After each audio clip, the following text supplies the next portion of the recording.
যুক্তরাষ্ট্রে যাওয়ার স্বপ্ন দেখছেন? তাহলে এবার সেই স্বপ্নের সামনে দাঁড়িয়েছে বড় অর্থনৈতিক বাধা। ভিসার আবেদন করতে এখন শুধু কাগজপত্র নয়, জমা রাখতে হবে হাজার হাজার ডলার জামানতও।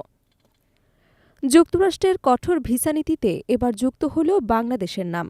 মার্কিন পররাষ্ট্র দপ্তরের নতুন সিদ্ধান্ত অনুযায়ী বাংলাদেশ সহ আরও ২৫টি দেশের নাগরিকদের জন্য যুক্তরাষ্ট্রের ভিসা আবেদন প্রক্রিয়ায় বাধ্যতামূলক করা হচ্ছে ৫,০০০ থেকে সর্বোচ্চ ১৫,০০০ ডলার পর্যন্ত আর্থিক জামানত।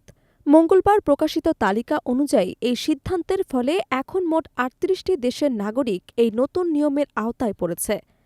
বাংলাদেশ ছাড়াও তালিকায় রয়েছে Algeria, Angola, Bhutan, Cuba, Djibouti, Fiji, Nigeria, Nepal, উগান্ডাসহ আফ্রিকা, লাতিন আমেরিকা এবং দক্ষিণ এশিয়ার একাধিক উন্নয়নশীল দেশ। মার্কিন কর্তৃপক্ষ বলছে, ভিসার শর্ত ভঙ্গ করে যুক্তরাষ্ট্রে অতিরিক্ত সময় অবস্থান অর্থাৎ ওভারস্ট রোধ করতে এই কঠোর পদক্ষেপ নেওয়া হয়েছে। তাদের দাবি, নির্ধারিত সময়ের বেশি অবস্থানকারী বিদেশি নাগরিকদের সংখ্যা কমাতেই এমন আর্থিক জামানত ব্যবস্থা চালু করা হচ্ছে। তবে এখানেই সবচেয়ে বড় প্রশ্ন, এই জামানতের টাকা জমা দিলে কি ভিসা নিশ্চিত? এই উত্তর স্পষ্টভাবে না।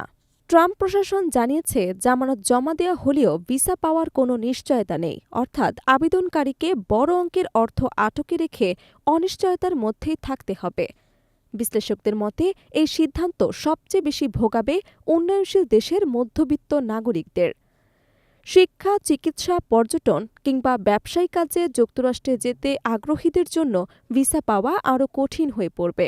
বিশেষ করে শিক্ষার্থী এবং স্বল্পমেয়াদী ভিসা প্রত্যাশীদের জন্য এটি একটি বড় ধাক্কা বলে মনে করছেন অভিবাসন বিশেষজ্ঞরা। অনেকের জন্যই ৫ থেকে ১৫,০০০ ডলার জামানত দেয়া বাস্তবসম্মত নয়। নতুন এই কঠোর ভিসা নীতি কার্যকর হবে আগামী ২১ জানুয়ারি থেকে। এর ফলে বাংলাদেশ সহ তালিকাভুক্ত দেশগুলোর নাগরিকদের জন্য যুক্তরাষ্ট্রে যাওয়ার পথ আগের চেয়ে অনেক বেশি কঠিন হয়ে পড়বে। প্রশ্ন উঠছে, এটি কি সত্যি অবৈধ অভিবাসন রোধের কার্যকর সমাধান, নাকি উন্নয়নশীল দেশগুলোর ওপর আর্থিক চাপ বাড়ানোর আরেকটি কৌশল? যুক্তরাষ্ট্রের ভিসা নীতির এই পরিবর্তন ইতোমধ্যেই বিশ্বজুড়ে তৈরি করেছে তীব্র আলোচনা এবং উদ্বেগ।